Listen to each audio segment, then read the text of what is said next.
And we hear. I think I literally just started that by like picking my nose. That was literally how the fucking. That's how it's gonna start, brother. That's it. Hey, so we're on break next week. I don't talk about that. We will get to One Piece this week, just really quick, and I'm gonna be very matter of fact because I have one of my favorite things that I've ever thought of to do here. So I'm very excited for this first game we're gonna play. Right, it's a word game. We will get to One Piece because I lost my bet. Oda did give us Yamato. I was wrong. I don't even know how I feel at the moment, but there's something interesting, and I do have a new groundbreaking theory to shit my pants over just to probably prove wrong in 2 weeks. But yeah, we will get to One Piece after this. So to continue with, and I had a blast with our Avatar talk from last week. It's one of the I re-listened to last week's episode twice. Like I had a blast with the Avatar talk. So I'm not ready yet for the core discussion, although I do have some shit ready when we get to there. But I want Noemi to be finished. I really enjoyed having like fresh perspective on Avatar that wasn't mine. It makes me realize that in the course of doing all these shows, I think there is a purpose to it because these are things and topics like I've deep dived in, and obviously not everyone has deep dived. So sometimes it's nice, whereas it's dope to hear like our conversations because we're nerds and we deep dive the shit. But it's nice to hear also someone who just is enjoying it for what it is, or just like, oh yeah, that show's cool, and hearing how they talk about it. I think it's a neat perspective. It's not, oh, the fucking Rock in episode 9, it was on this panel in the manga, and it's important because this. And it's like, homie was like, yeah, no, homie shot fire out of his ass, and I thought that was cool. Like, yeah, man. So I'm excited for Korra to get like fresh perspective on Korra. Yeah. I know Alex was, so we rewatched it and Alex's take was that she felt that the Korra Asami plug was forced. Art. And I agree. I think it was something they added on last minute. I don't think, because I think at the end of the day, Korra didn't need a love interest.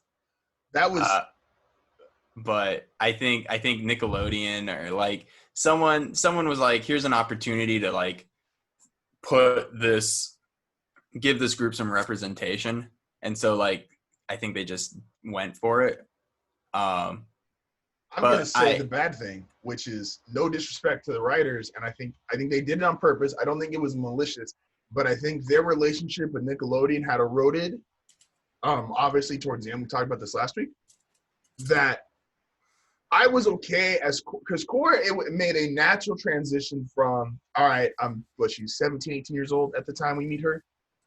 She's 16 when we meet her. The 16? First 3 seasons take place in about a year. Okay, so she's 16 when we meet her, and then when she leaves us, she's what? How many years have passed in total? 2? She's 19 in the 4th season. 19, 4th season, okay. So 16-year-old her finding a guy that she thinks is attractive, doing just normal shit that people do. And then she made a natural progression the same way Aang as an 11-year-old or a 10-year-old, 12-year-old started like Katara, was funny, goofy, boyish in the first season, started to build feelings, and it was natural. Korra made natural, hey, this guy's cute. Well, we had this issue. We get together. We start to have relationship issues. I'm 16. Obviously, I don't handle relationship issues the best. Break up. Kind of find some interest, but no, not really for me. And she transitioned to, I don't need nobody. And that would have been great. Yeah. Like, I think like you treat her like Toph, like have her get married off screen. Toph married the Boulder. Toph never married. She had 2 mistresses. That's bitch. That's a fact. She fucked 2 dudes and then dumped their asses. That was Toph's story. Oh, fuck. I need that backstory one day. Yeah, like because they bring up homie in the comic, don't they? Don't they specify like Toph not getting along? They mentioned that there was a guy, but no one really got to know anything about him. Yeah, they drop like a name, and you go, who the fuck is that? And like literally everyone, all the characters are like, oh, okay, like it's it's the most unsatisfying thing in the world, and the writers only put it in because the fandom's toxic. So, Almost all fandoms are toxic. I don't know. I kind of agree too. I think Asami's like one of the flattest characters on the planet. She has like no depth, and like her dad is. I don't mean to talk about Korra now. I'll let you like. No, that's fine. I just think the writers got pissed off at Nickelodeon, and I think the writers have good intent with their feelings towards the LGBT community. I think that was kind of a flip off to Nickelodeon. I think that was suck my dick. I'm going to write this because you said everything else I've done these last 2 seasons has been controversial or not fit for a kid's show or not fit to be on kids' television. Suck my dick. I'm already online. I'm doing this. Fuck you. Because it makes no sense. They have one scene of them going from, because they start off okay to not really fuck with each other because of Mako, and then have one scene of like, oh, I guess we don't hate each other. And then walk off into the fucking spirit world. Like, bitch, what? No, that's not how this works. Well, like, it's the idea that, like, the relationship blossomed off screen. And I think that's but that sucks. But that sucks. Yeah. Unless, I know.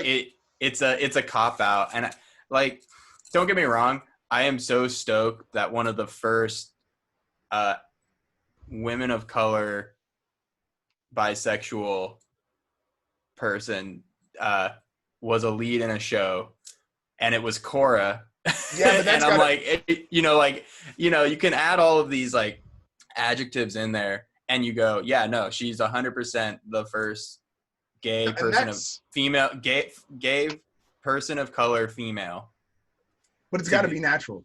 That's like the shit with the fucking. I think from a writing perspective, I'm like, look, like, come on, dude, like, yeah, if you're gonna do that, and that's cool, but like. That's like the motherfucking politicians who had some poor fucking intern Google, what do Africans wear? And they showed up on the fucking White House and fucking taking me. I'm like, I could say, oh, look at them. They're the first politicians to be represent. No, it wasn't authentic. It wasn't genuine. It was a photo op. Absolutely. And that's the same thing with Korra, where I would argue that it's worse to force that than for it to be something natural. If season 1 they were beefing, and season 2, 3, and 4 there were signs pointing towards it, fine, go for it. Yeah. But season 2 and 3, she was still trying to fuck with Mako. Actually, season 2 they started off as a couple. Or am I mixing up season 2? No, you're right. They end the first season together. They have a back and forth, and then at the end of season 2, they both cut it off. And then season 3 they do that whole. Well, we were together. We're still friends, but I still got feelings for you. And like season 3, it's like post breakup, and so they're like, it's where everyone on Team Avatar, I think, is dealing and becoming cool with like this new normal of like, oh, okay, 2 of us aren't fucking each other, fantastic, or 3 of us aren't fucking this one dude. Excuse me. So, it was just weird. Yeah, I mean, I'm cool with it. Like I think in the long run, I'm cool with it. If you can, like, if the comics flesh it out, I think a little bit better. I read the first one, and personally, I don't think it definitely felt even a little shoehorned in the first comic. Yeah, it just wasn't. I am not the kind of person that needs to see that. But I know that someone needs to see that, and I totally respect that decision. No, Korra was a badass female lead. Korra was a badass female lead. I think we could have written it better. If we wrote it better, I would be better with it, you know? But, and as a writer, I'll, like, debate it with people. But, you know, it's fine, you know? Korra was good being a strong female lead before they decided to make her bisexual or gay. Another sidebar. We hear SpongeBob is gay. And is anybody surprised? Was anybody surprised that SpongeBob is gay? To be fair, that tweet said to the LGBT community and allies, they just put him next to the two other gay bisexual characters. Oh, I was gonna say they put a rainbow SpongeBob next to Korra. Okay, fantastic. And Korra's not even like she's bi. She's Korra's not even that bi. If we're keeping that it like bi. she's not even that bi. We're looking at this on a percentage scale. Her actions. That's all I'm going off of. All I got to do is go off the actions. Yeah, it's fine. She's bi. It's whatever.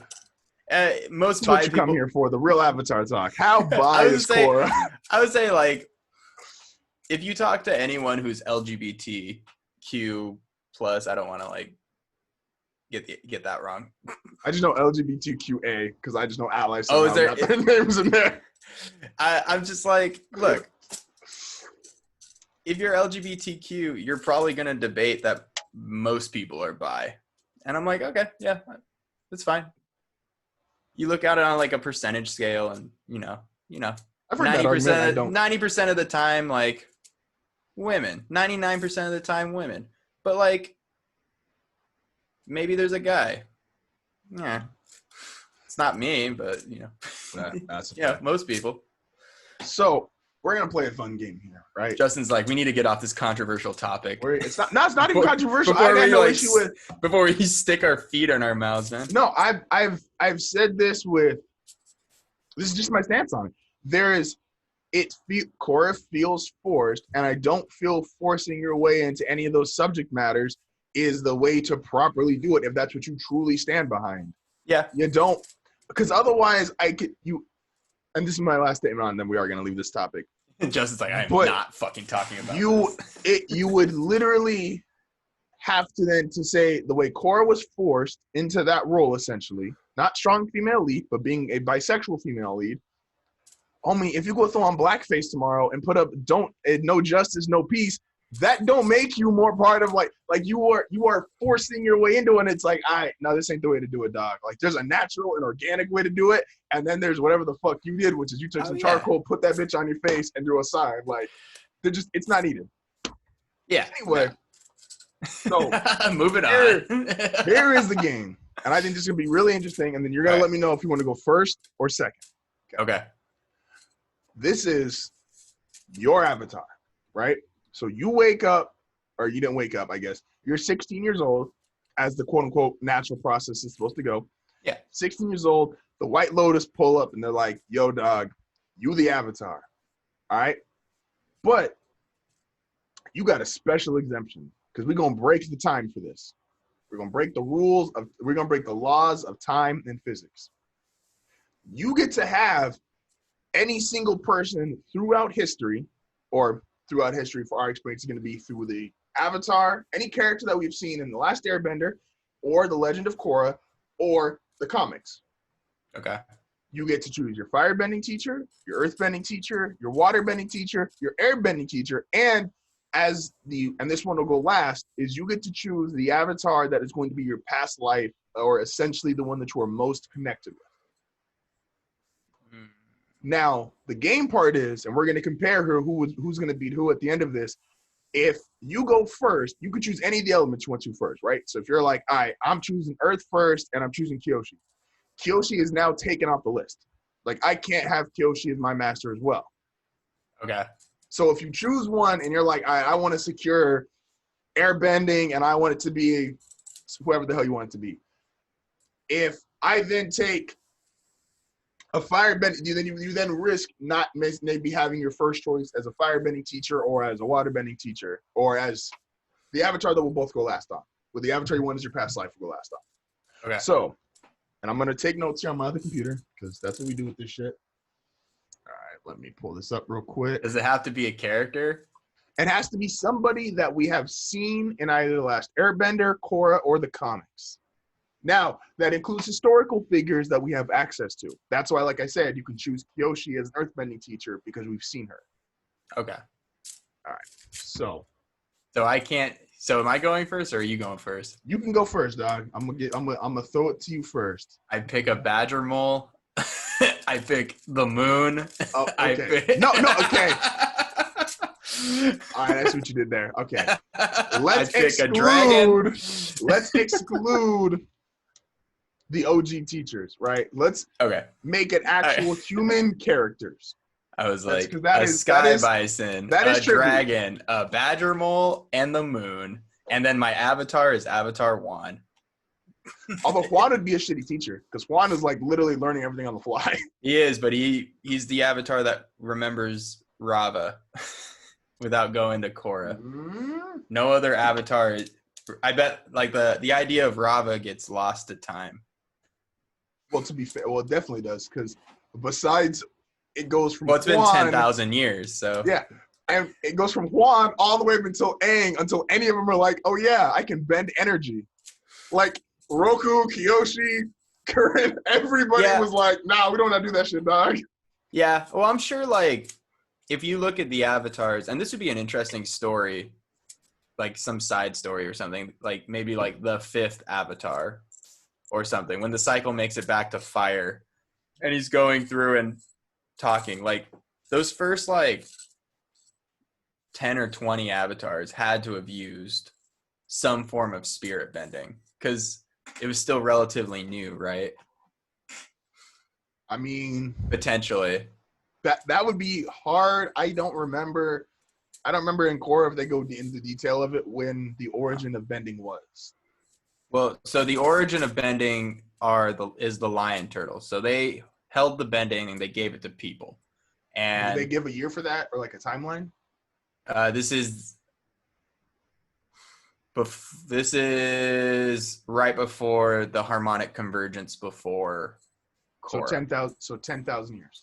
Yeah. So Okay. We'll say, let's see, Juan gets stuck in the spirit wilds. He's been in there. We'll say he's been in there about a year or something. We'll just say a year. And he masters fire bending. So we'll say a couple years before the first harmonic convergence in the show's timeline. Okay.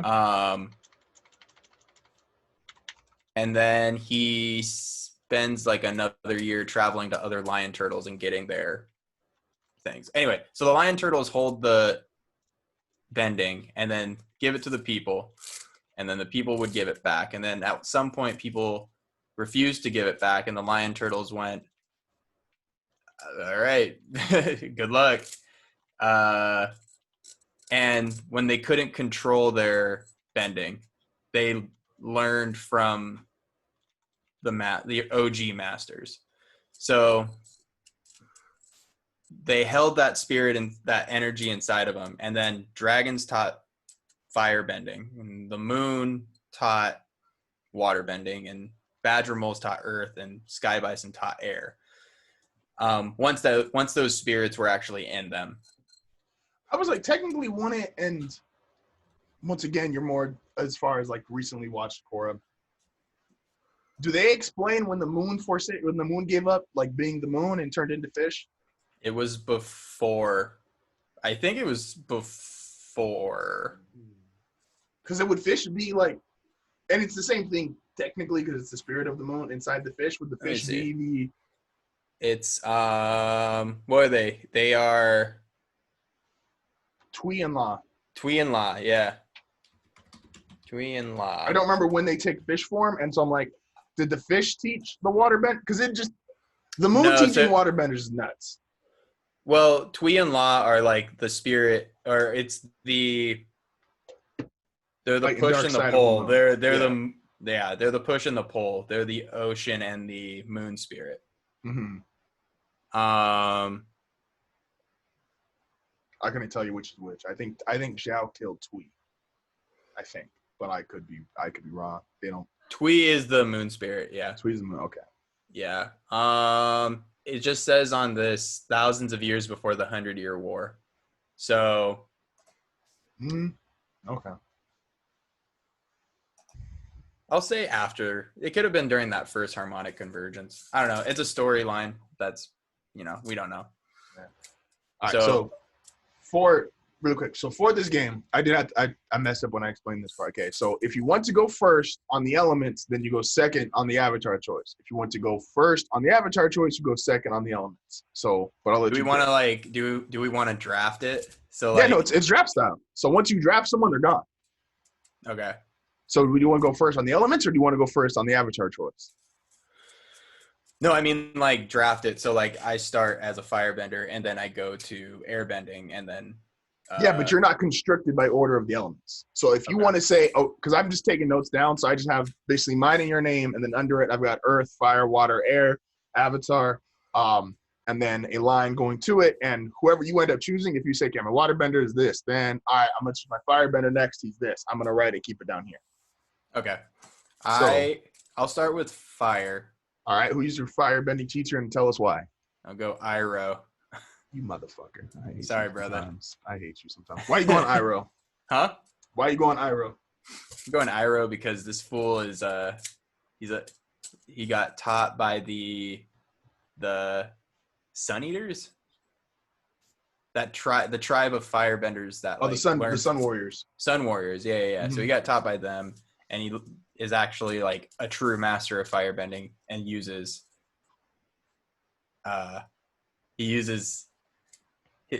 he can firebend without being mad. Yes. Straight up. He's an actual firebending master. Okay, I'll give you that one. Okay. Plus, he like has that spiritual side to it too. Which, if I'm the Avatar, you want someone who's connected spiritually. So I'm gonna cheat here, right? Are you Googling it? No, I'm not Googling. Okay. I already know this one. This is one that I think is like, it's unique, right? And we're gonna essentially build these characters. So like, if you have conflicting teaching styles, essentially that shows up in your final build, right? So like, if you were to throw, for example, I was my firebending teacher, and my earthbending teacher was someone who's opposite of Iroh was the boulder, right? Just hypothetically, like obviously the boulder being a dumb as fuck, just kind of like throwaway character, would conflict with Iroh being like more spiritual or more like aware of his surroundings, because your earthbending teacher is dumb as rocks. No pun intended. So I'm going airbending first. Okay. And I struggled with this one because there was a part of me when I thought about this, I really wanted to go Gyatso, because that room of him and like 30 dead firebenders is impressive to me. Yeah. But a nigga wants to fly. So I'm taking Zahir. Lahim. No, I'm taking Lahim. Lahim. You go Lahim. Because right. I don't want Zahir, like, as a teacher, I don't want him in my ear talking about, hey, yo, dog, just blow her head off, you can fly. Just blow her head off, you can fly.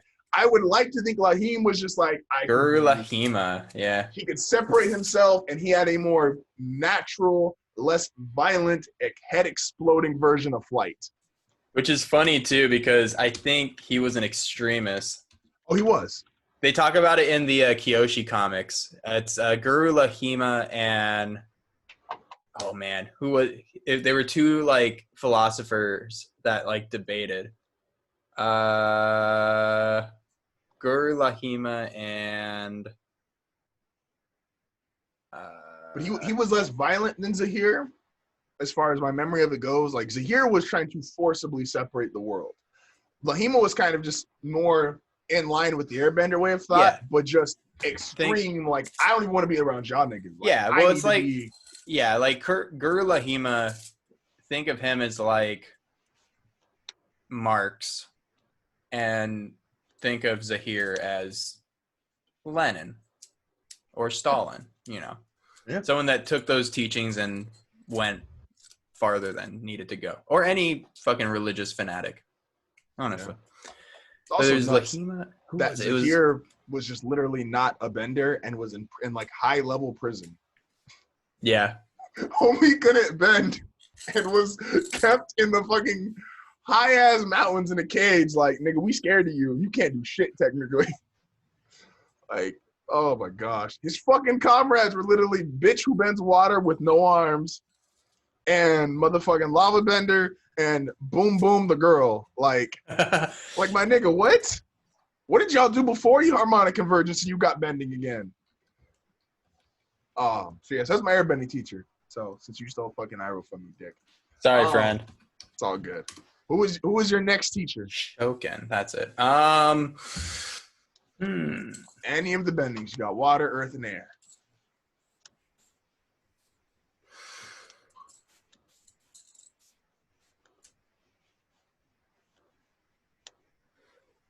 Sorry, I was looking up the Gurulahima's like rival. No, you're good. Yeah. Anyway, Can you rival a nigga that flies? yeah. Well, they were philosophical rivals. Oh, okay. Yeah. It's all in that Kyoshi book. Anyway, I'll read that in a sec. Let's see. Will I start with fire, and I don't have to go in order, or should You don't I have to go in order. So you have water, earth, and air. All of it. You can choose whoever you want between the three.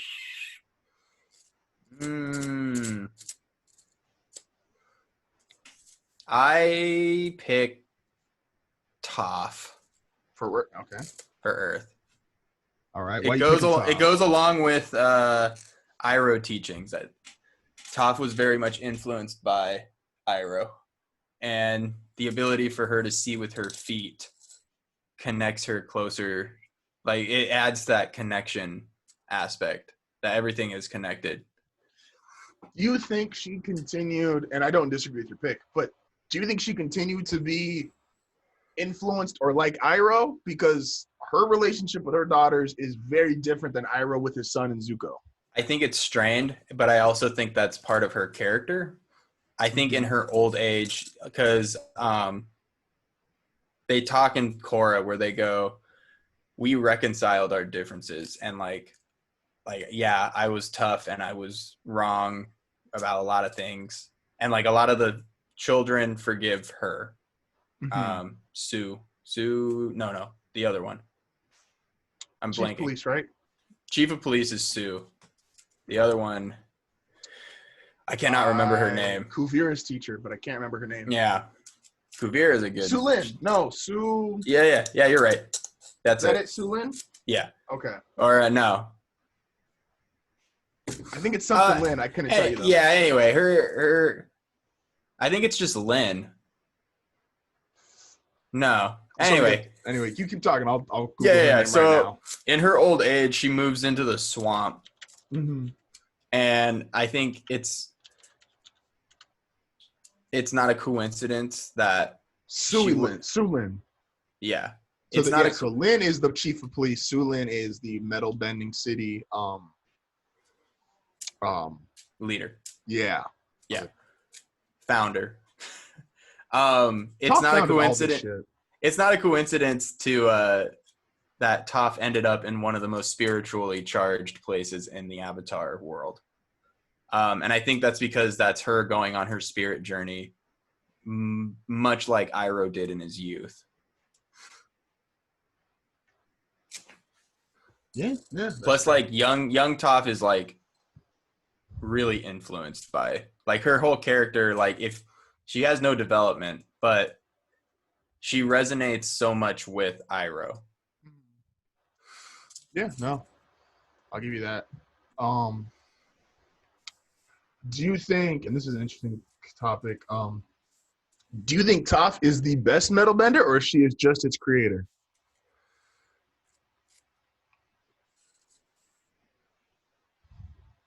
I think she is the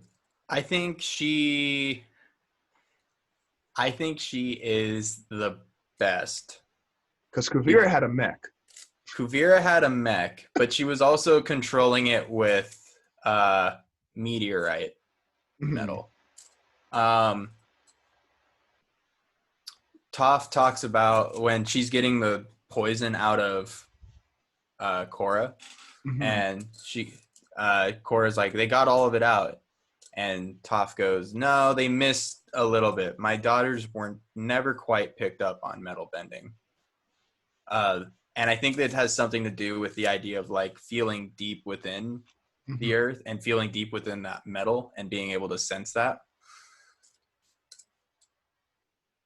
I had to, it's because I went with Iroh. I was like, I have to go with Toph. Otherwise it was Bolin in a heartbeat. That dude is fucking cool. Bolin's fucking strong as shit.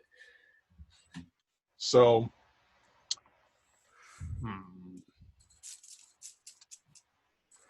I'm going to go water. Okay. And I picked the moon. What's Sokka's girlfriend's name? That bitch. I pick her. Push and pull, bitch. No. So for water, I'm going to pick, and this is kind of like a wild one. No, I can't do that. Okay, so I'm gonna pick Katara. That's a good one. Yeah.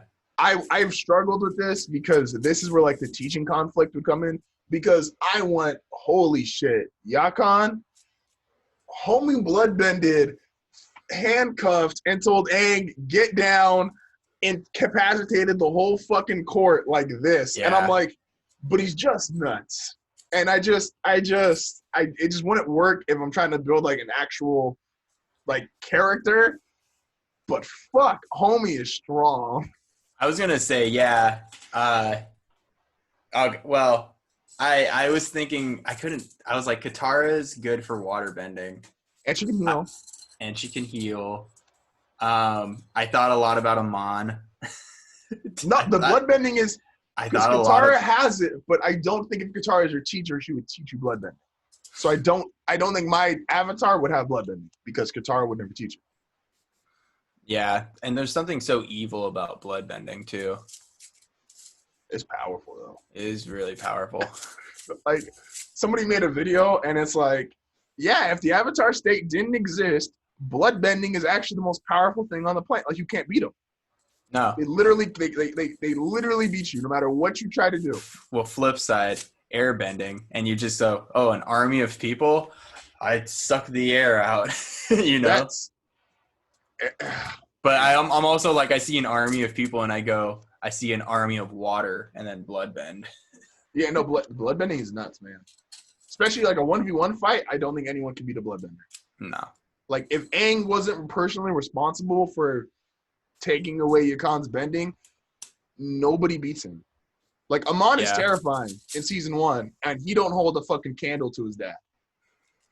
Like Yakan is just nuts. Yeah. Homie would have whooped Ozai. Like.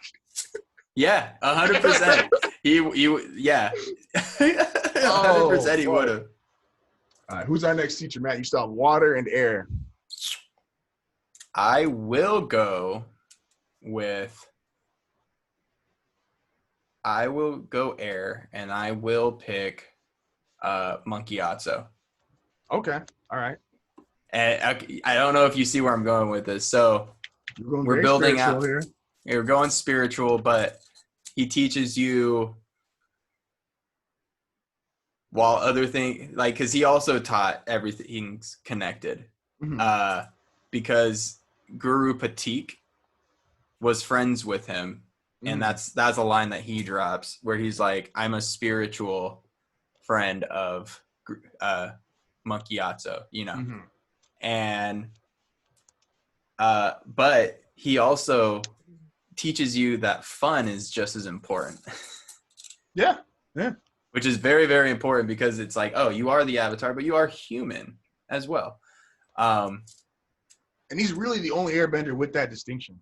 Yeah. Because they were all cranky during Aang's time, and even Aang got cranky as he got older, and Tenzin is the fucking epitome of cranky. It really goes to Gyatso, and then the daughter. The super spiritual daughter. Oh, I forgot about Jinora. No, Jinora. I will stick with. Gyatso I think is a better teacher than Jinora. Jinora just has, because you have to somewhat base it off of what we've seen, and Jinora is just insane potential for the next X amount of years. But she doesn't the next avatar is Jinora is gonna be the teacher to the next avatar, and you're like, that's cool. Like, as an 11 or 12, however old she is, I don't remember her exact age. Like she's not. She's the same age as Aang. 12? I always theorize she's the same age as Aang in the first 3 years. So 12. She's 16 in season 4. No, she's 112. Oh, you're right. My bad. 116. Excuse me. I didn't mean to be wrong. Yeah, no, she's a shit ton of potential, but I don't think she right now, as far as like these like amount of teachers. Yeah. I'm sad because I have earthbending, and so badly I want to pick Boomy, but I don't think Boomy would teach anyone. If Boomy wouldn't teach Aang, like who the fuck is Boomy teaching? Well, I think Boomy a younger Boomy might have. Like Boomy's also powerful in the sense that he can just bend without touching Earth, That which is which means he might be able to see with his feet. I believe he could. So Yeah. they actually dropped a line, and I don't know if this is I don't know how deep of a conversation this is, but I thought that was interesting. Both Toph and Boomy cite back problems in their elderly age. Now Boomy's 112, which is just nuts that he's that old. Yeah. But they both cite back problems, and Boomy, anytime the first episode 6, when he cracks his back, and you're like, oh, this nigga's actually like 6 foot tall. Oh, okay. Yeah. So I don't know if that's just a thing of earthbending, that those stances and that form just like deteriorates your back. But they both, as the 2 strongest earthbenders we get to see, excluding Kyoshi because we only get so many clips of her, they both have back problems. And I'm curious if that's just a thing of earthbenders that, homie, your back's gonna go out. Deal with it. Yeah. So I can't choose. I'm not choosing Boomy for earthbending because I just don't think he's gonna teach anymore.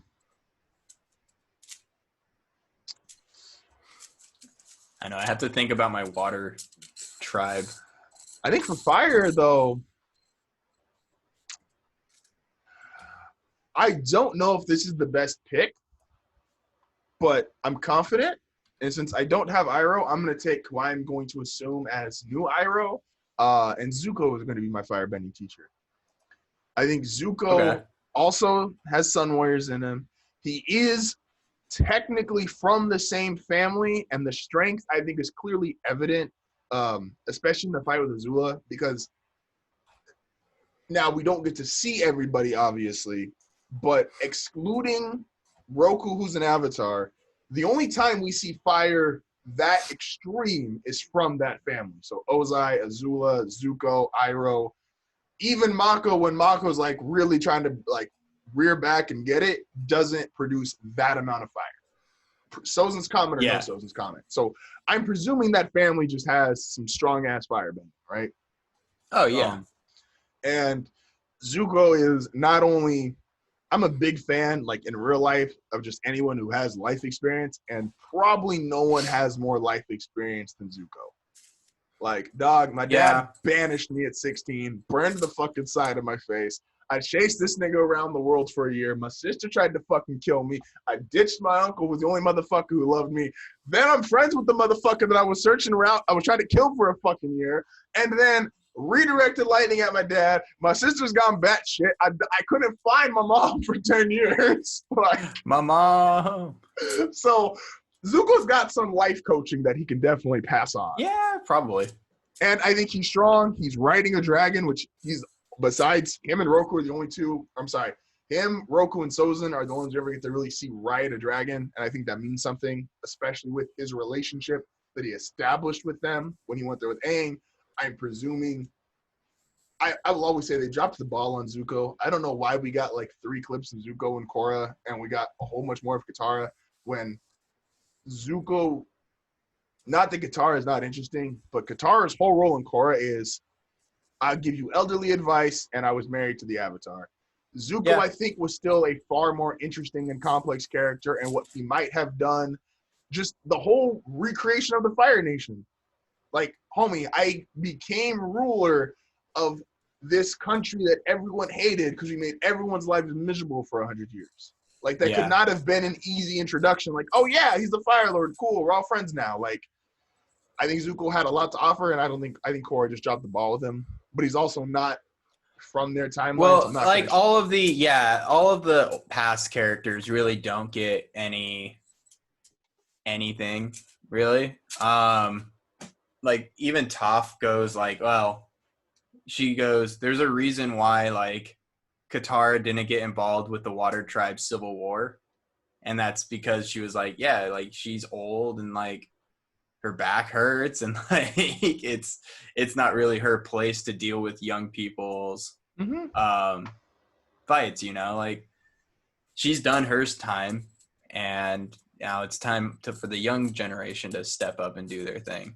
Because if like the old guys keep doing it over and over and over and over and over, like it's Yeah. You know, that's that. I just want a Zuko story. I would love to see like Zuko's first like however many years, whatever his trials and tribulations as Fire Lord is, because that had to be an experience. I think there's a comic that talks about it. Him being Fire is well, there's the one about his mom, but like There's they Smoke really, and Shadow, and that's Smoke his and mom. no, that's the Search. So he's yeah. So the Promise is the first one, and that's where Zuko almost goes to war with the Earth Kingdom over what would become Republic City. Mm-hmm. The Earth King is basically like, this is Earth Kingdom land, and Zuko goes, but there's firebending people here.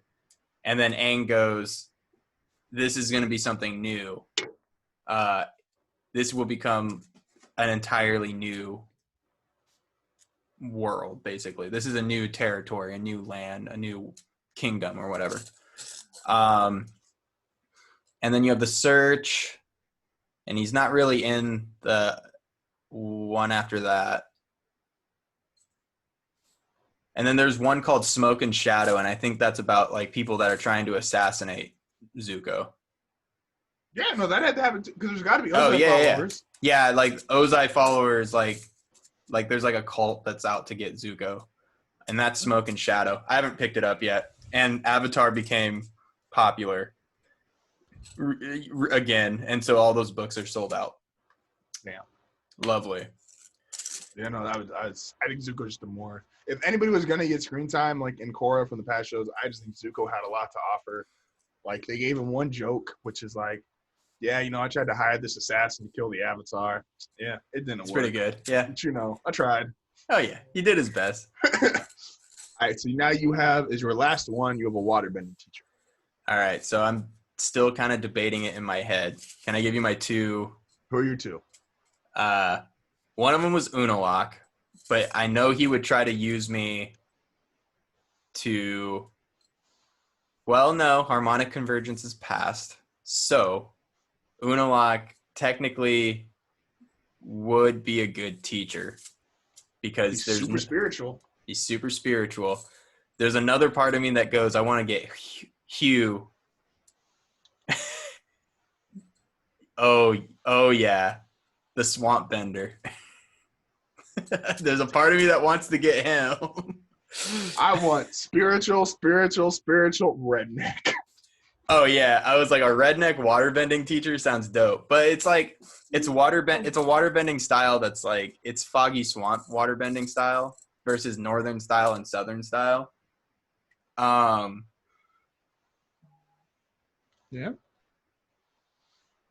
But then I'm like, fuck, Unalaq could actually teach you how to communicate with the spirits.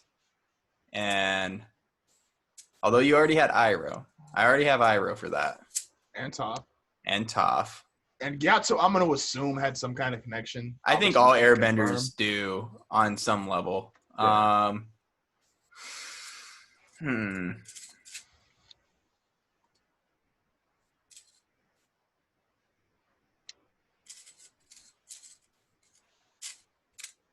It sucks because I'm like, if I go Hugh, my waterbending skill might be different.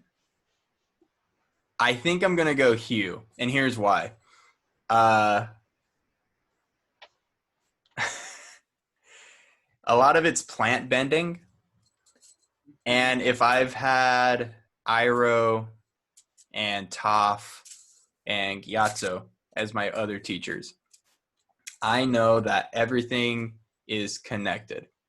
And learning from Hugh, who's like the master swamp bender, I learned that I continue to learn that, but the idea that water can exist in things other than the ocean. Obviously, a swamp bender can bend water, but bending the water in vines can lead to you learning to bend water out of the air because, well, there's water in the air. It could lead to blood bending because there's water in us. Mm-hmm. And on top of that, I already have a form of water bending that I've learned from Iroh, and it's called lightning bending. or lightning redirection, excuse me, which is a form of it's a water bending technique used for fire. I think I'm going Hugh. I don't think I'll go Unalaq. I'm gonna think outside the box on this one. That's not bad. That's not a bad pick at all. I like. Plus, I get like I get like fucking Vine like costumes, dude. I'm like you know how Toph gets like that like Earth armor. I got Vine armor for days. So earthbending, I think, is, and we actually knocked this one out the park. I thought I was going to have to say something, but I forgot to say it. But it's just technically, since you have an avatar can be connected to in your past life, theoretically an avatar couldn't teach you an element, which we got. So you got Iroh, Hugh, Toph, Gyatso. So far I've got Zuko, Katara, Lahima. For earthbending, I know who I want. I just don't think it works as a team. Like, I want Kuvira because she is one of the most refined metal benders, and she's the only. You can make a case. She's the only earthbender / metal bender who deals in precision. She does not make these giant fucking mountains and just chuck rocks recklessly. Like, one of her first fights is against the bandits, and she's shooting metal at their ankles and at their wrists. Yeah, and she's technical. Them. And I think there's so much to that. I just think this would drive me nuts. And I'm okay with one kind of radical guy because his radical is like, be away from the world. Like, you don't have to be consumed by anything here. Like, all this shit don't mean nothing. And once you release it, nigga, you can fly. And then I like Katara because she is very free-flowing. Her water it's not rigid. Like, I thought about who's her teacher? White Lotus dude. Haku. Haku is much more rigid when it comes to water bending. It's like, these are principles. These are our standards. This is what you do. And I think I need the flexibility of having her and Zuko to offset Lahima. I don't think those two would offset Lahima and Kuvira, which made me kind of nervous. I also don't think I want either of the Beifong girls. I think I'm gonna steal your choice. I think I'm gonna take Bolin. You're gonna do Bolin? That's what's up. I think if I do Bolin, it gives me access. When I was trying to think of this, I wanted access to as many unique things as possible. Yeah. So if I have Bolin, so it's like, all right, so with Zuko, I have not the master of it, but I'm going to say the second best lightning redirector, right? Yeah. Katara has access to healing. Bolin has access to lava bending. Lahima has access to flight. And I'm like, my nigga, if I could fly, shoot lava, shoot lightning and or redirect lightning and heal myself, like, I'm feeling good about this. I'm feeling good. The other lava benders, unfortunately, don't get enough screen time, and the other one's just fucking crazy. I can't remember his name, but Zahir's buddy is just fucking crazy. So I can't. Oh, Ghazan? Yeah. Homie 187 someone too really early on that we just all ignored. Oh no, there's so much death in season 3, it's ridiculous. Homie just like when they let what's her name? Oh man, the no armed water bending, the psychic bender. I don't remember her name, but that would have been a good water bender too. Someone that can do psychic bending. That's what's crazy. She would fuck with all your teaching. Oh yeah, dude. Like, yeah, Iroh would tell you. Well, the idea of psychic bending also is with like Yakon's a psychic bender because he's able to blood bend with his hands tied. Yeah.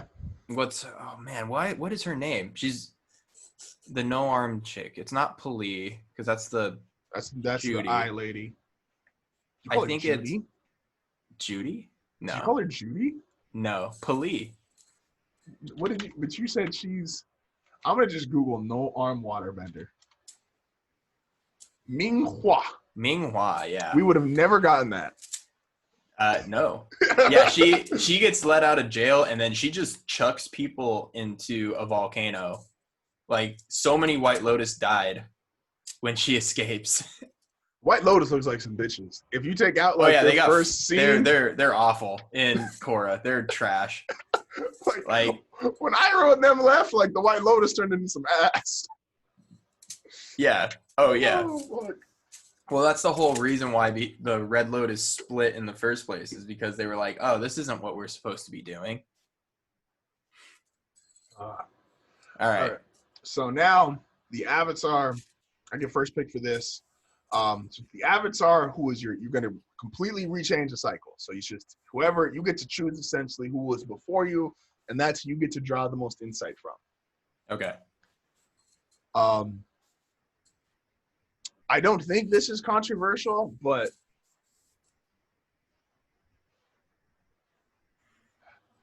so it's weird because we saw this particular one of the most, if not the most.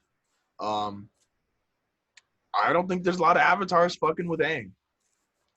If I get to rely on the fact of adversity, he's got as much as anyone. He inherited a 100-year war. Yeah. He is as in tune with the spirits. I can make a case as anybody, even including Juan, just because he had to. Well, he didn't directly talk to Rava. He got to go talk to the sea turtles, and he went to the spirit world. I feel like what he did in the spirit world, exclude Jinora, was more in depth than what Korra did. I think Korra literally went to the spirit world just so they could literally write Iroh into the show for 30 seconds so the fan base would shut up. Like, I don't feel like Korra did a lot with the spirit world, even though she's got, I get it, that big fight with Unalog, and she becomes theoretically the most powerful character ever when Harmonic Convergence and her and Rava are going fuck it, and they're now just giant mech spirits. Yeah. But I think Aang's got it. Aang has experience in being a leader, being thrust into battle. It's the spirit bending. I think even his feel with the elements. I think Aang is a better airbender than Korra is a waterbender. It's like a weird statement, but like there's other really impressive waterbenders that exist side by side with Korra. Yeah. I understand Aang's family was genocided, but no one looked more impressive than Aang. Like even when Zahir and we got the airbenders in season 3, I don't feel like nobody did anything that I was like, oh yeah, Aang could do that. So I'm going as Aang is my past life. My direct past life. And I'll go Korra. We're going to take Korra. Okay. I will take Korra, yeah. I'm shocked you choose Kyoshi. I thought about it. I haven't read enough of her comics. Or not comics, excuse me. I haven't read enough of Kyoshi's story to pick Kyoshi. I know that she lived to be like 250. So she was around for a while. Oh yeah, she was around for a long time. I picked Korra for being not the most powerful avatar, but the most in touch with the spirits avatar. Oh, okay. I think the power of the avatar comes from that connection. Having Korra be my direct past life would mean that if I haven't already figured it out, I get access to metal bending. But I get knowledge of lava bending because she grew up with Bolin, or she was with Bolin. I get knowledge that the avatar is not one-sided. I get knowledge that the avatar is literally a bridge designed to work with the spirits. Korra does metal bend, doesn't she? She does metal bend.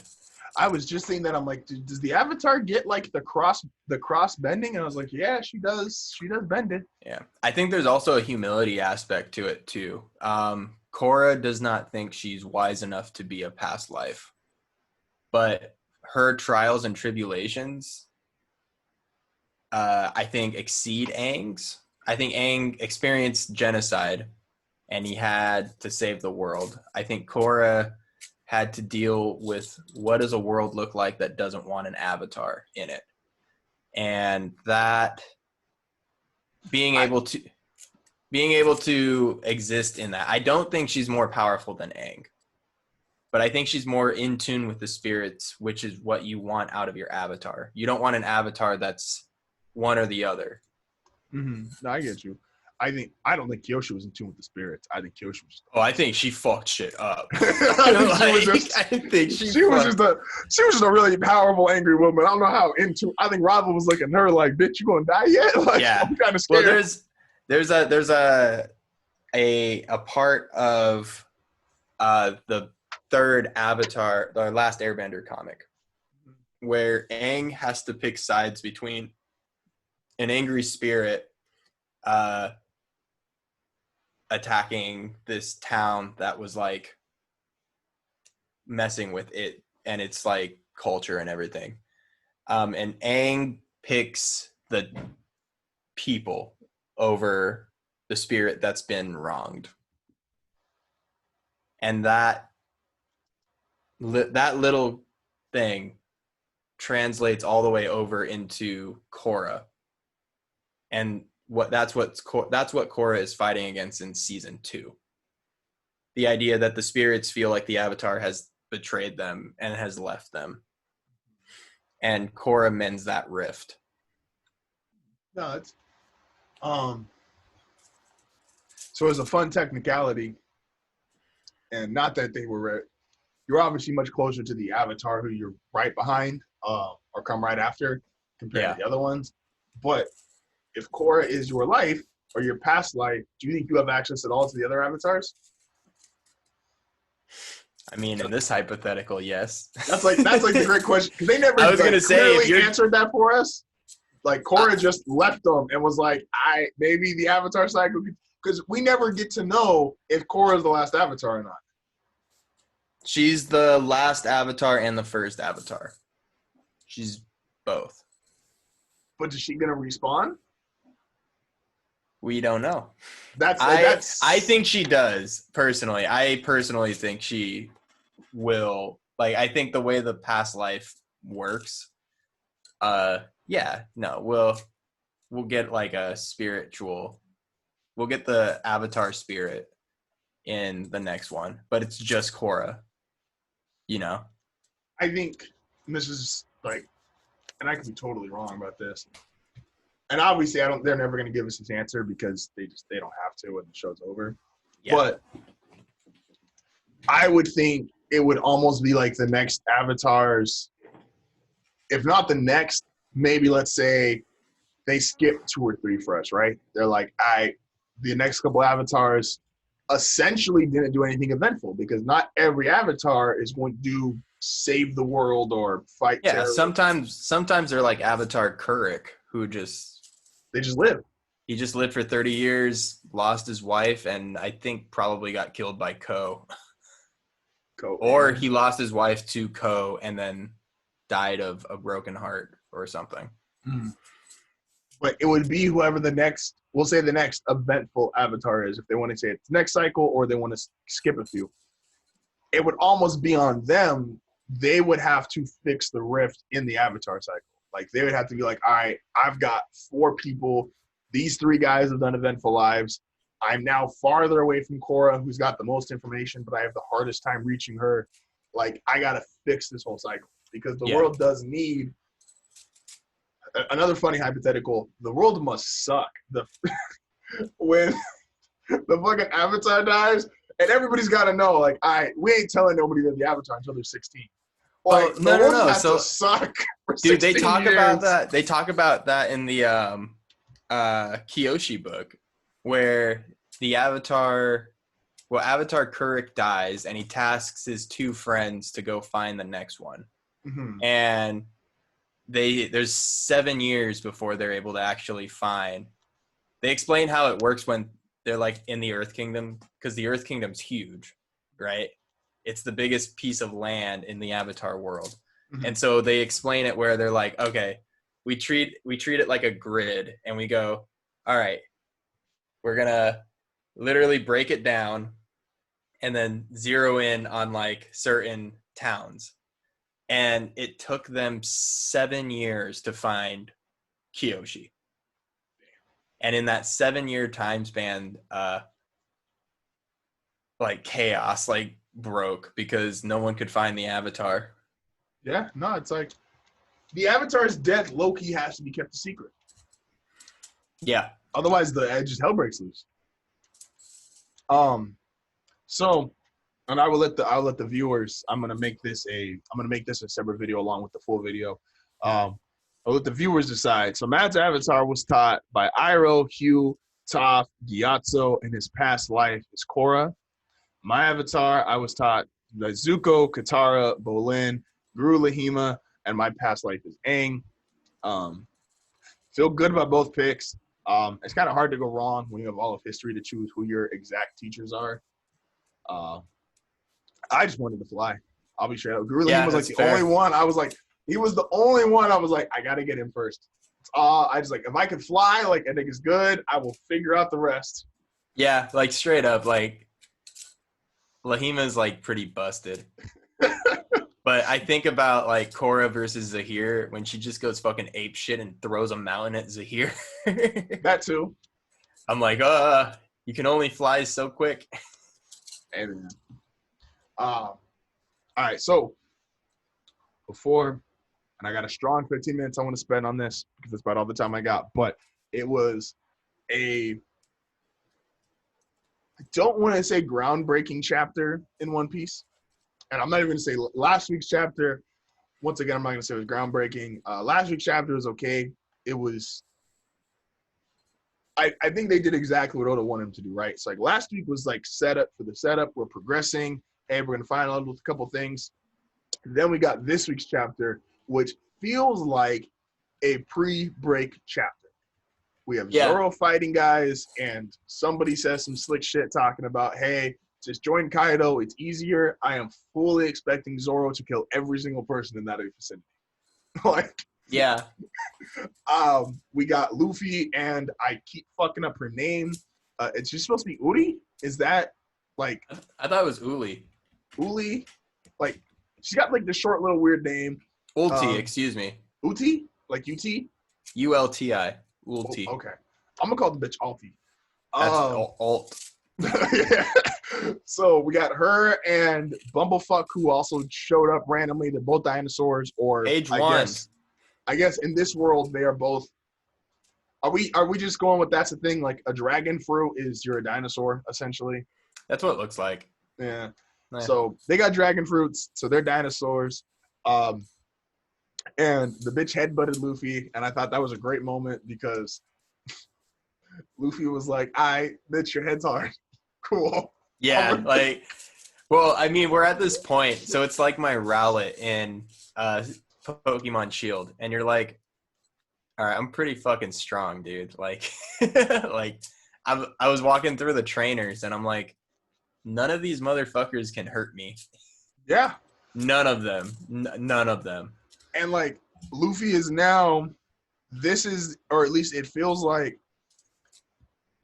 this is the arc where you're going to see where, like, the real life training that he did, it's going to be used in a real-time battle because he's going to be fighting fucking dinosaurs, mammoths, like these giant-ass animals. So everything he did with Rayleigh is now going to be used in a practical sense. All right. That's cool. I didn't think about that at all, and you're 100% right. I'm down. Yeah. We also got, and for anybody that's been listening, Matt and I had a fanboy moment when we theorized, I think it'd be about 3 weeks ago now or 4 weeks ago now, that Moria was Kaido's son. And I'm really sad. I am too. Like, I really am. There's a part of me, I saw what Yamato looked like, and I was like, please be a shadow zombie. Like, please be a shadow zombie. So, yes, we thought Moria was going to be Kaido's son, and we had this really cool theory. And, you know, one day we'll write our own manga, and, yeah, we'll make a character like Moria be a character like Kaido's son. Or not, but, you know, it's nice to talk about. It did, however, though, and this I think is interesting, and I want to get this theory off. This is how you start to knock down the emperors. So, follow me here. Okay. Nami has Zeus, right? Now, she's getting chased, but she still technically is in possession of Zeus. Yes. I'm going to say she makes it out of this arc while still having Zeus. I agree. Okay? Luffy and Yamato are now together, and Yamato has a similar styled weapon, which is literally just a fucking club with spikes in it, to his dad.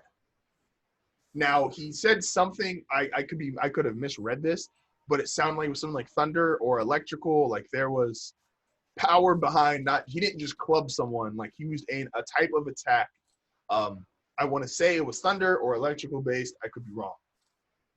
Thunder Bagua. I'm gonna presume that's an electrical attack. I don't know. There wasn't like the panel wasn't descriptive enough in terms of like what the attack is supposed to look like. Yeah. But homie's got a club with spikes. So let's say Luffy makes out of this arc and he's friends with Yamato. Okay. This is how you start to power creep the emperors. We've theorized before in the past, like, all right, well, what if him and Kaido became allies? What if he's allies or friends with Kaido's son? Yeah. Presumably, Kaido's son is going to have info on Kaido that 99% of people aren't going to know. Maybe only like Kaido, King, Queen, and Jack know, or just Kaido and King know. Nami is going to have Zeus. I'm going to presume the relationship with Zeus evolves and furthers, and Zeus is going to start spilling some stuff about Big Mom. And this is how we're going to start to power creep and get closer to the emperors, because you're going to have people who are in their inner circle who are going to be able to reveal, oh, this is her weakness. I know they're monsters. They're incredibly strong, but everybody has a way they can lose. And by being cool with Kaido's son, having Zeus's cloud, or just Zeus the Cloud, who's Big Mom's spirit. I also think we got a preview into Big Mom's power, that she just gives inanimate objects life, and she can literally make deities. That might be part of her awakening. Yeah, like she's just like, yeah, I'll give y'all fuckers life. Come here. But like that makes total sense, because all of Whole Cake is like that. Oh, absolutely. So that's what Big Mom's awakened fruit is. Mm-hmm. And because then that technically just leaves us with the only two other emperors being Shanks, who's cool with Luffy, and Shanks would have the info on Blackbeard. And we will finally get the preview or the flashback of what happened when Shanks got his scar and he was fighting Blackbeard. Shanks would know the key to Blackbeard's body, Kaido's son knows the key to beating him, and Zeus knows the key to beating Big Mom. Yeah. And this is how you not corny power creep the four strongest people in the world. And you've only really got to fight three. I don't think Luffy and Shanks are ever going to fight. I don't think that makes sense at this point. No. I think Shanks dies. I do too. I at one point in time, there was like I don't even think they're going to do the, hey, how strong are you now fight? Like him and Shanks fight. Shanks uses a sword, and that's kind of Luffy's literal one weakness is like, homie, I'm made of rubber. Like, I don't fight sword people. Jumping back to this chapter, do you think we've met Yamato? So, to my point that I bitch about every week, I would say yes, but I don't know how tall Yamato is. Who do you think he is? Oh.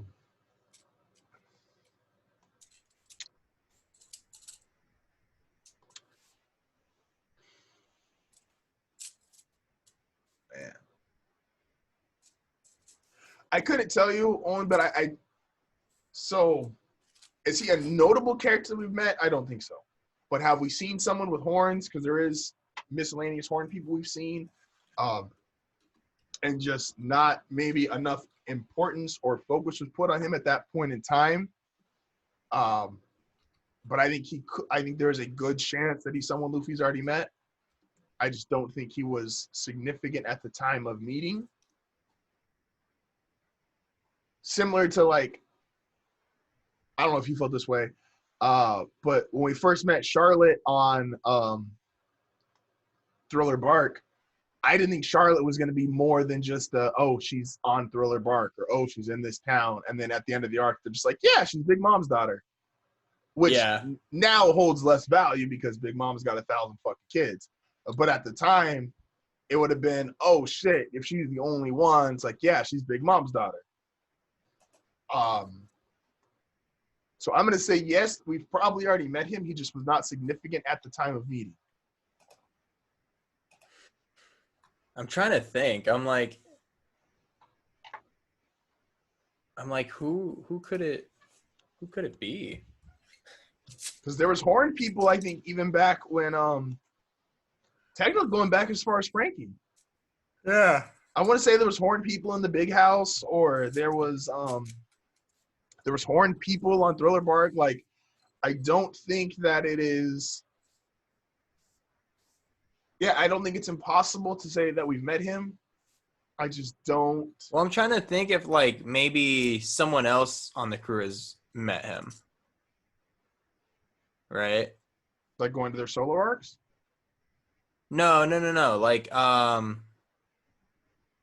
when they're in Wano, like if someone else has interacted with someone like this, but they're masked. So That's the thing. I don't know. He's got a club mace, and he could be 10 feet tall. He could be 2 or 3 feet tall. The world may never know. Google says he is tall, but not as tall as Kaido.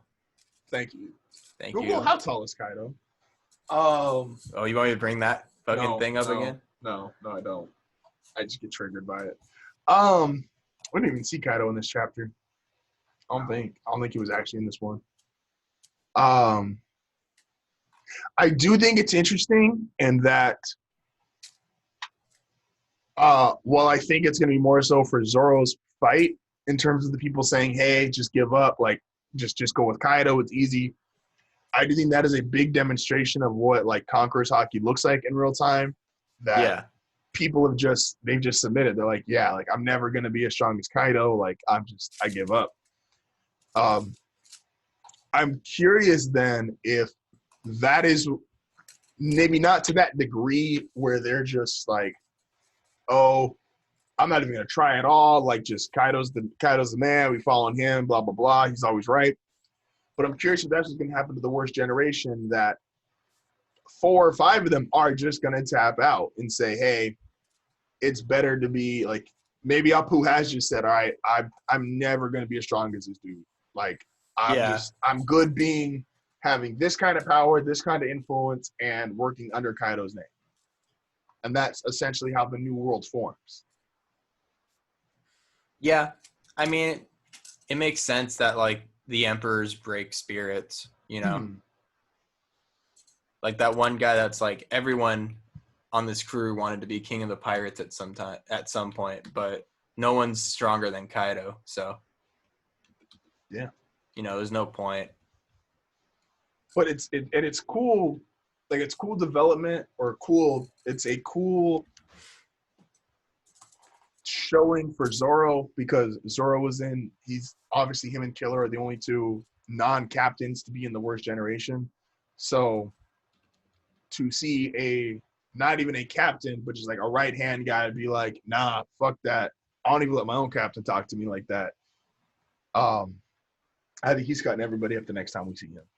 I think that room is just – I don't even know if Oda's going to draw that. I think Zoro just might walk out with, like, a beer in hand and just dead bodies behind him.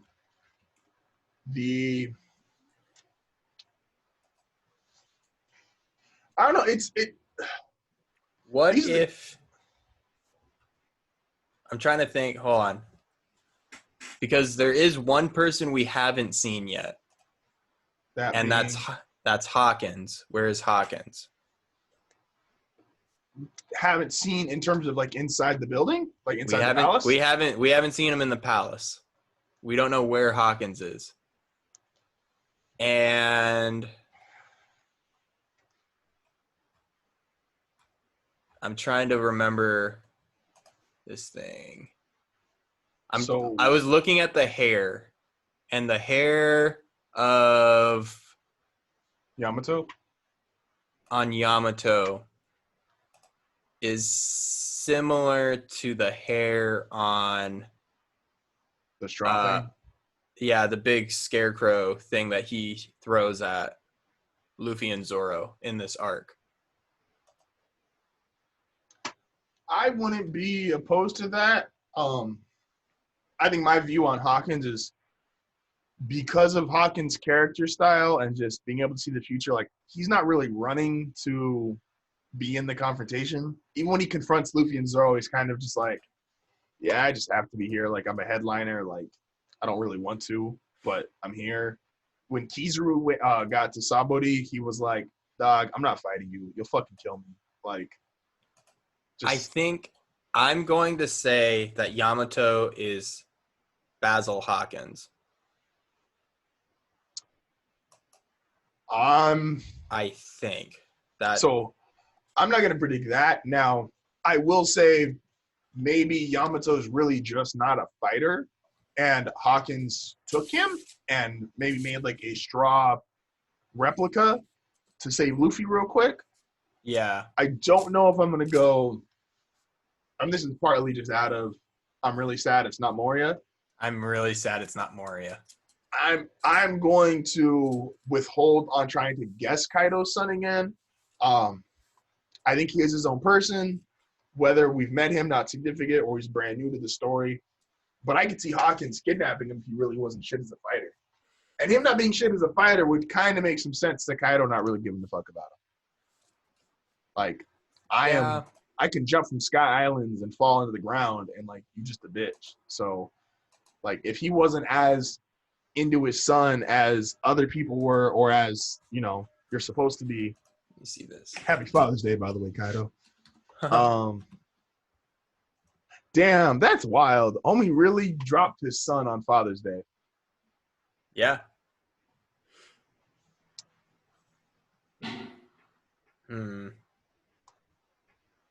But this says Basil Hawkins is from North Blue.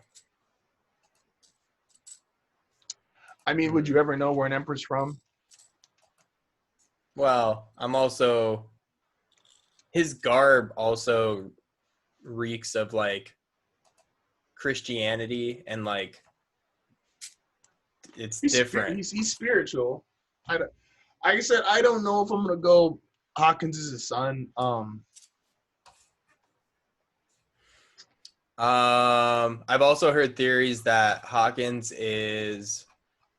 mom is Big Mom. Or I'm sorry, not Hawkins' mom, but Yamato's mom is Big Mom. And I don't think I agree with that one. That would be I don't know if I'm wrong with that one either, only because the way that world works, if you were literally the son of 2 of the 4 emperors, I don't think they hide you for 900 chapters. I don't think they do, yeah. That would be a little too much, like, and gosh, wow. And so saying that, it makes sense to me, but it's 1,000% not true because they've still hidden devil fruits and the highest part of the world government from us, but we are just too far to not know a child. I don't think it would make sense. I think it would be a way bigger deal if you were the son of those 2. And I don't know. Oda, this is my last request to you, Oda. I defer. I'm going to defer because I'm too sad about the theory not being true. But Oda, I will as we come to wrapping up point here.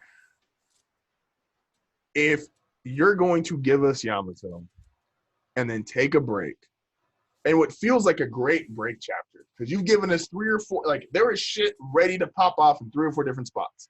And I am so positive the next chapter is going to be amazing. Like I am looking forward to so much for this next chapter. What, July 4th, July 5th, I believe it is? July 5th. Yeah. July 5th. I am going to be so ecstatic.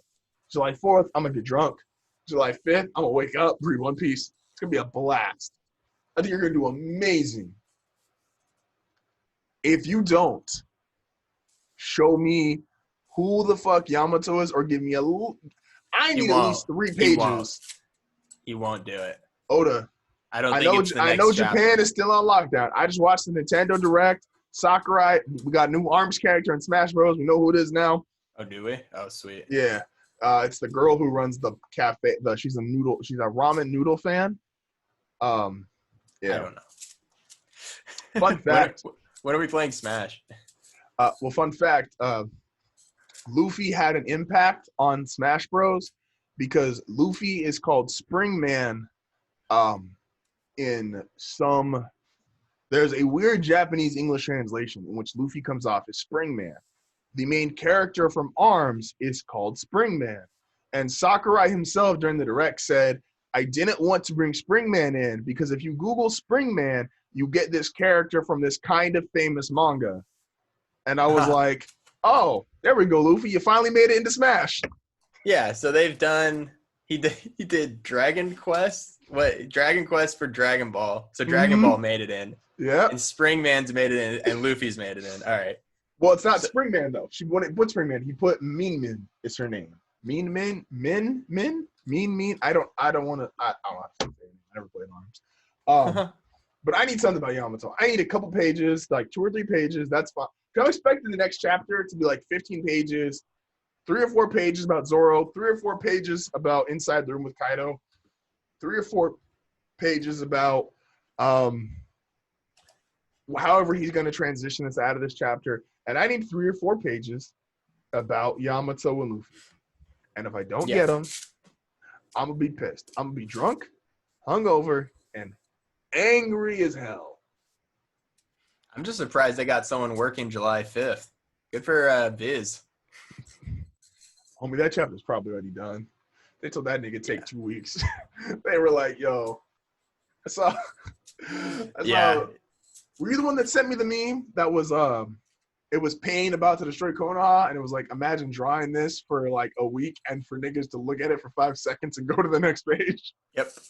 Yeah, 100%. Yeah. Oh, I'd be heated. And then and then people fucking have the audacity to go, the art's not that good. What the fuck do you want?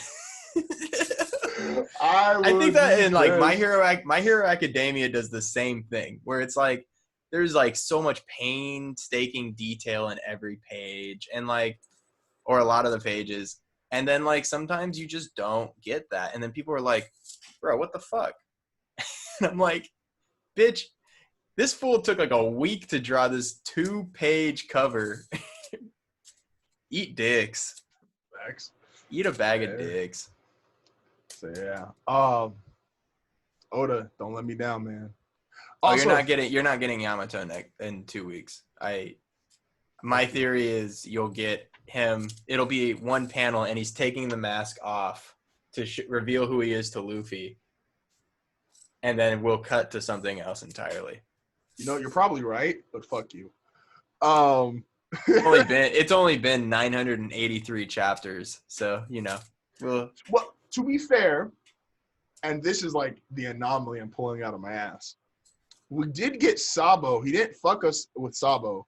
Sabo, he threw us to him, and Luffy started the tear-eye face, and we got Sabo essentially immediately. I think he did cut away, but we got Sabo before that. We never saw what Sabo looked like. It was just like, hey, you know who I am? And then Luffy starts crying, and then it cuts to the 3 drinks. I thought we did get a face reveal. Maybe that's just in the anime we get a face reveal same episode. I don't think we get it same episode.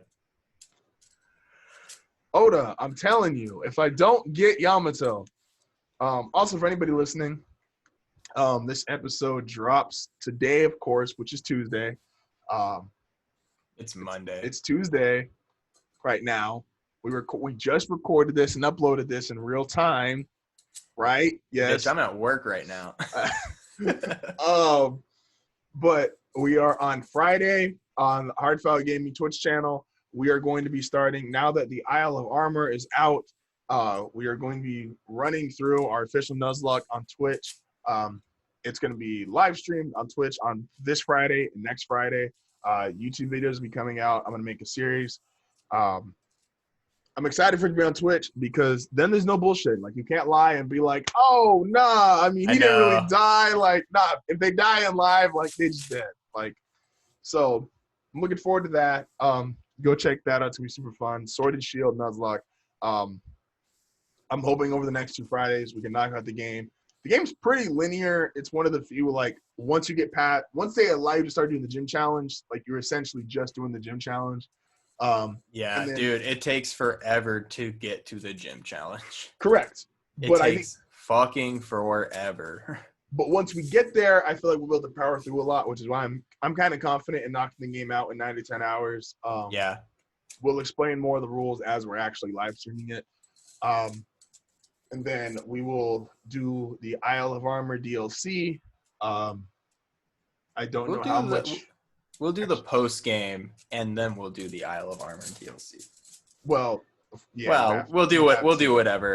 We don't care. We'll get what we get to, but so looking forward to that. And then I want to try not another Nuzlocke, but I do want to do something else kind of Pokemon centric before December as well, to line up more on time with when we get the second DLC.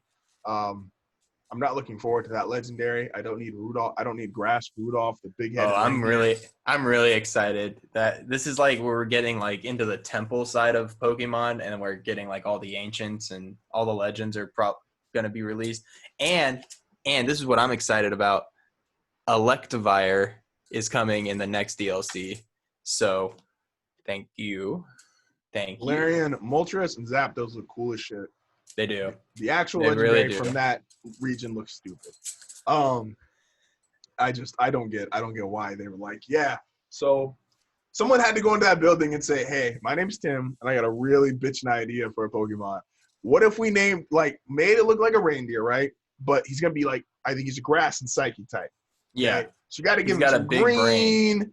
Yeah, give him a big head, or big brain. It's like, all right, well, how do we show he's got a big brain? Like Alakazam, like he's gonna hold something smart? Nah, nigga. He needs just a big motherfucker. You ever watch Jimmy Neutron when that nigga's head like swells up to here? I need Jimmy Neutron, the green psychic reindeer. Oh my gosh. And someone looked at Tim and said, that's a brilliant idea, Tim. Hey, you know what, Tim? You promoted. You get to make a video game now. Have fun. See you in Gen 9, bitch. I'm not the person who shits on Pokemon for the designs, because I get it. You're into the thousands. Like it's just you're gonna get some. Oh, they're not in the thousands yet, Justin. We do not count Alola forms. We don't count Galarian forms. Fuck that. That shit does not count. I'm counting it, so because that's you taking. Hey, wouldn't it be cool if Vulpix was an ice type? No, bitch, it wouldn't. Make a new Pokemon. Hey, man. It's very cool, actually, Anna. But so I'm not the person who's. I just understand when you get that many designs, like you're gonna throw some clunkers, right? Like Garbodor is a thing. I'm still not a big fan of Sandaconda. I'm not either. Sandaconda looks fucking weird. And then in the Isle of Armor, you get to see like what it looks like to move in the real world, and I'm like, all right. Yeah, there's some clunkers, but overall, Pokemon has done a great idea. Obviously, like if anybody thinks we're ever gonna get anybody out there that thinks you're gonna get like a Gen 1 or the first 3, like you're gonna get those kind of repeat performances, you're not, because Gen 1 it's brand new. They've got a million ideas. We don't know how many ideas were scrapped to get that OG 150 and then to get to 250. Like you're never gonna get that again. So if you're looking for that, I'm sorry. Like we're not gonna have that originality anymore. They're 20 plus years into this. It's not possible. Well, Pokemon's also very much like they design a character and then they present it to a committee of people or an art director and go. And like the one question that gets asked is, do you think you could be friends with this? Yeah. No. It's why Raichu never got an evolution. Like one of the OG ideas was Raichu becomes like this thunder god Pokemon, but like it was scrapped because they were like, it's too scary looking. And this game is for children, mind you. This is a children's game. Which is why we give them Tyranitar. Which is why we give them all of these things that kill children. Fucking Yamask steals faces. Abra is a child, or Kadabra is a child.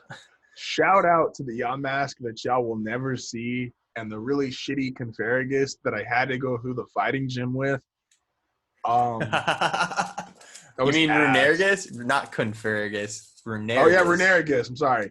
That piece of shit who technically served his purpose up until I don't remember the gym leader's name for the gym, but she pulls out Pandarian for her fucking second one. And I was like, oh, the dark fighting panda. Cool. Homie, you gonna Pangoro. die. Pangoro. Like, homie, you gonna die. Yeah, he died. Yeah, he died. And I had nothing. Oh, I was stressing so much because the problem with a Nuzlocke is like it's fine until it snowballs, and it never feels like you can just lose one and keep going. When you snowball and you're like, especially because that thing uses work up twice. Yep. So I'm like, oh, as soon as he dies, everybody gonna die. Yeah. Like, Oh, yeah. How I felt fighting Brawly back in the day. That Makuhita with bulk up was stupid. I will always the single, and Miltank is a legend because Miltank fought all of us when we were all 10 years old and retarded. 10 years old and Oh, stupid. dude, that thing still whoops ass. I don't know what to do. But- If you get stuck with a Pokemon with like not good IVs, like that's it. I will always say though, the hardest individual gym Pokemon, so don't include the Elite Four. When Whitney's Altaria Dragon dances twice, game's over. Because Earthquake will wipe your team. Yeah. Oh yeah. Altaria is Dragon Dance is the most unfair move.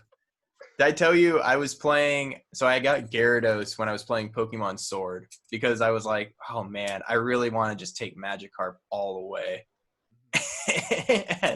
and I got Gyarados. Fucker learns Dragon Dance. I sweep 4 of Leon's Pokemon. I Dragon Dance twice, I think, against his Aegislash, and just one after the other. Like Dragon Dance is stupid. Nothing could hurt Gyarados. Like, and the fact of the fucking Altaria knows Earthquake, homie. Yeah. Why? Why does it know Earthquake? Because it's that is. I will always say that is the single hardest Pokemon of any gym leader. Give me all 8 generations, 7 generations. Give me every single fucking gym leader. That's the hardest. Miltank is a legend because it was like the first one that were like, how the fuck do we? I used to think I was bad, man. I genuinely used to think I was bad.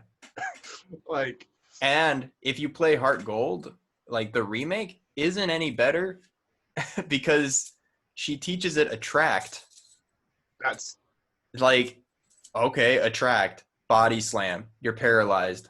And you have like a 50-50. And now I'm doing Rollout. Oh, you started with Cyndaquil? Bye. Oh, you started with Totodile? I don't care. Like, you have Chikorita? Too bad it wasn't a female. Yeah. No, there's like, we got to get that list too. Like the 6 hardest, like make a full team of the 6 hardest Pokemon from gym leaders. Like Altaria is in that. You want to do like 6 hardest AI because some Elite Four just is dumb. Some Elite Four members are just dumb.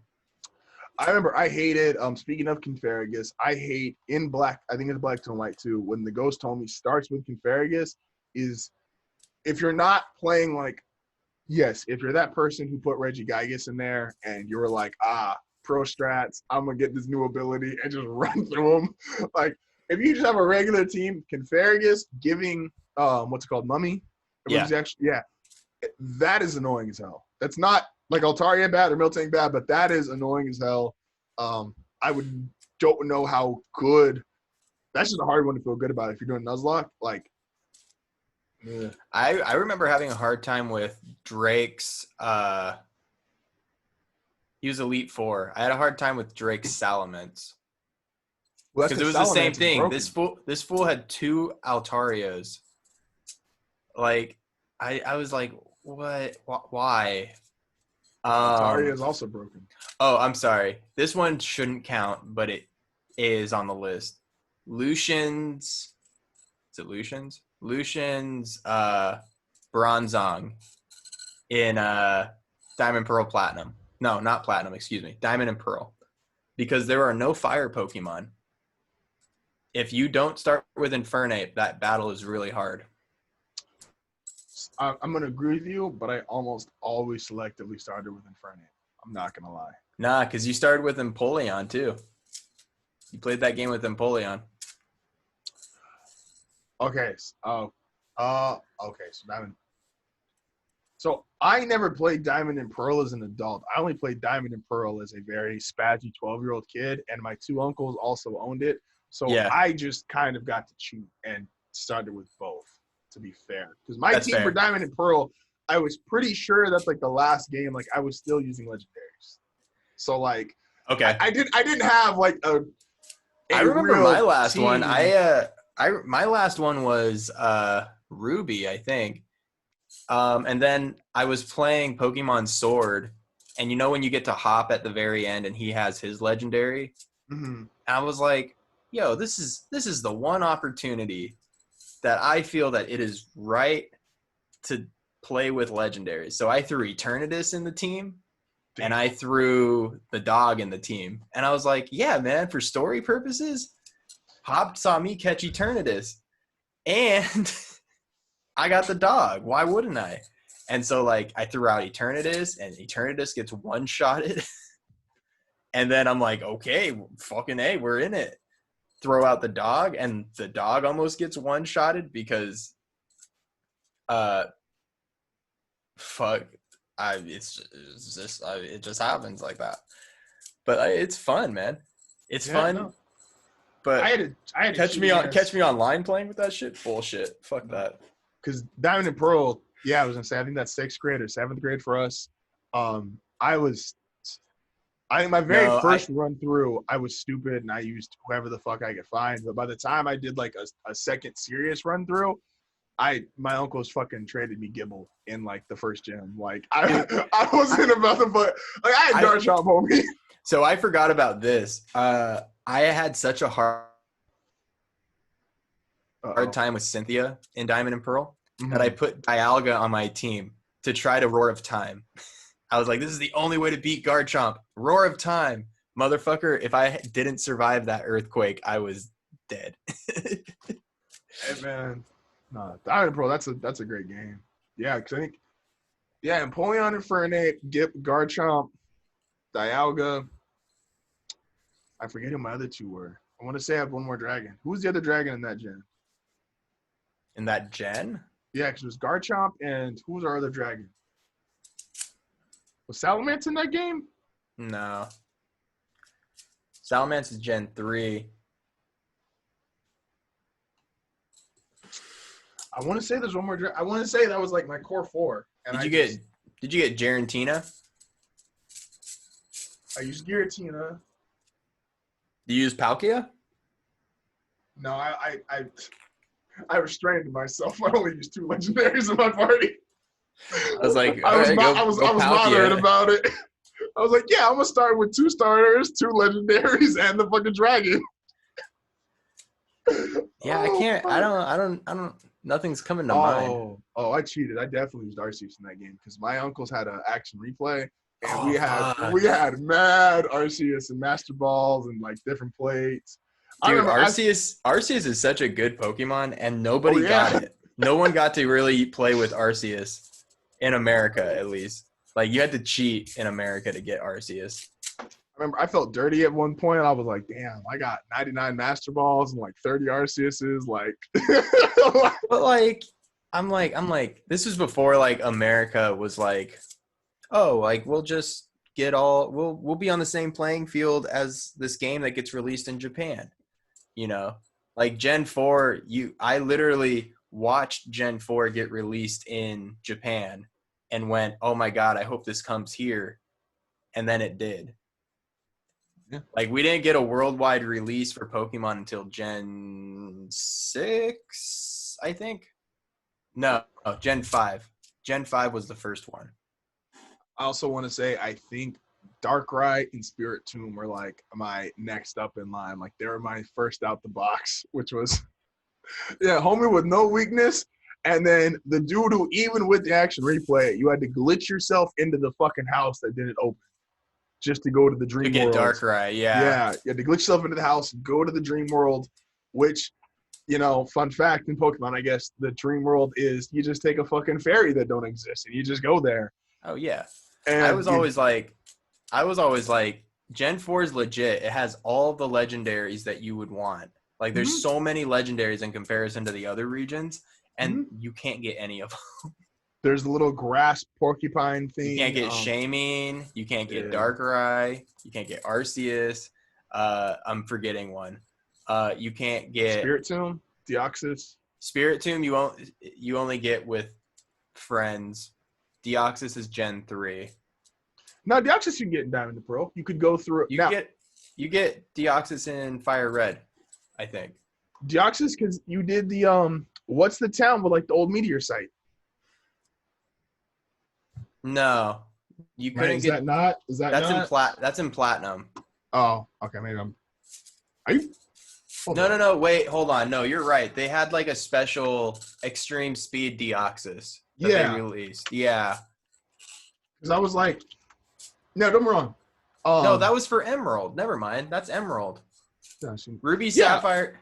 Ruby Sapphire Deoxys had a. Deoxys and Diamond Pearl and Possible Platinum. To get Deoxys, you need an action replay. What the fuck? Yeah, no, you get Deoxys and Diamond and Pearl. You need an action replay because none of that shit was legal for America. Hell no. But and you get Regigigas too. That was there. They literally shot you up to space. It was cool because Deoxys, they shot you to the moon, and to get Arceus, you literally went up the stairway to heaven. And like this just little mythical stairway appeared wherever you were, and you just walked up, and it's like, hey, Arceus is here. Like, dude, they have the fucking codes for the action replays on Reddit. Oh, thank God, dude! I love that we're at that point. Oh, that's amazing. But yeah, no, it's just that was Spirit Tomb is still Spirit Tomb is the whole. I was telling Alex this. Spirit Tomb is the whole reason why Fairy type exists in the first place. But he has no weakness. No, and I get that because it's him and Sableye, right? It's him and Sableye, but they also threw it in because. But Sableye sucks. Well, Sableye has like no good moves and shitty stats. No. They made Fairy also for Kingdra. So Water Dragon. The only thing that could beat a Water Dragon was Dragon. Kingdra's busted. Kingdra was for sure faster than any dragon and could learn Ice Beam. So, hey, man. Goodbye. Yeah. Hey, with that being said, like I said, don't forget, check us out on Friday. You'll see us there streaming this week, next week. And I have officially had enough of my green drink that I think I'm ready for bed. Boom, boom. Boom, boom. Don't forget, as always, go check us out. Dinosaur Workshop for Matt's YouTube channel. At I Talk A Lot 9080, at Hardfell Network on Twitter, Instagram, Facebook. NFM's coming out Thursday. The NBA is possibly back in 2 weeks, so Hardfell might get some kind of.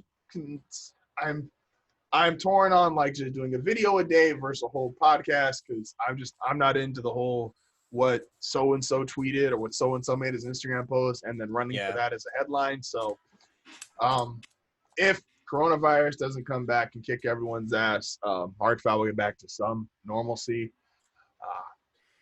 Hopefully, talk about baseball.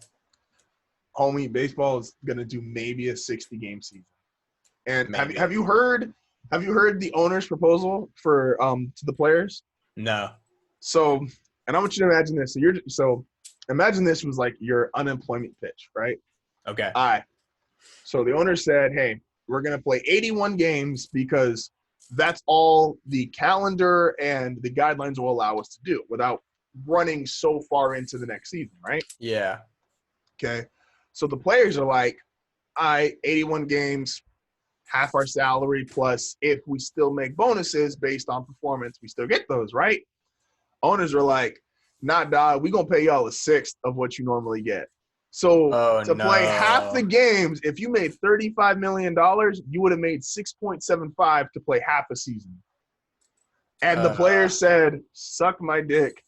I'm not playing, as they should, because, homie, you want half of me and want to pay for a sixth of me. Yeah, no. Excuse me? No way. So the owners... That's some trash. The owners that's because, like, wild. the owners can't fill stadiums, man. Like, that's where all that player money... That's part of where the player money comes from, is this... Oh, it's a huge part ticket sales, yeah. Yeah, and they're like, oh, we're not going to get the same value out of you, and the players are like, so? Yeah, it's not my problem. You signed the contract, bitch. You made the contract. And baseball money is supposed to be fully guaranteed. Now, a global pandemic does break the fully guaranteed part, so the players know, like, we're not going to get our full money. But even still, like, you didn't even try to be like, we're going to give you half. Maybe we'll give you, like, say 45% because we're losing money on fans, but we'll try to kick it back. Now, y'all was just straight up like, hey, we need y'all to come back and play for pennies on the fucking dollar. Yeah, no way. So, which I'm also like, I'd probably pay 80 games for $6 million. I could do that. Well, but of course, I'm also not talented. Like, you were never I'm not good at my craft. A $40 million contract. Like, if you signed a $40 million contract and homie said, I want my 40 mil. Absolutely. So we'll see. Maybe we get baseball back tomorrow. They're going to see the NBA test all of its players for coronavirus before sending them to Walt Disney. Who knows what the hell happens after that. So hopefully Hard Falcons back. We'll see. I am praying like hell. I miss sports. Yo, high key. I miss sports. If you miss sports and need to fill your time, you can go on Reddit, add a version of Pokemon Diamond and Pearl, add an action replay, and you yourself could get Deoxys. Ooh, wee. Or Darkrai. Or Spiritomb. Or Shamey. Ooh. All of them. Time to 100% Pokemon Heart Gold. Fuck 100%, nigga. You do that in Diamond and Pearl, you doing 110%. They can't even, the fucking Pokedex don't register them. Like, Pokedex is like, who the fuck is an Arceus? Oh, I'll be straight up. Like, the Pokedex still doesn't register Alola starters.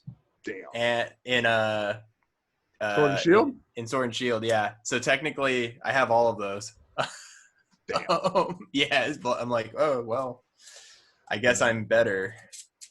Yeah. Pokedex number unknown. All right. We will see y'all on Friday. We out.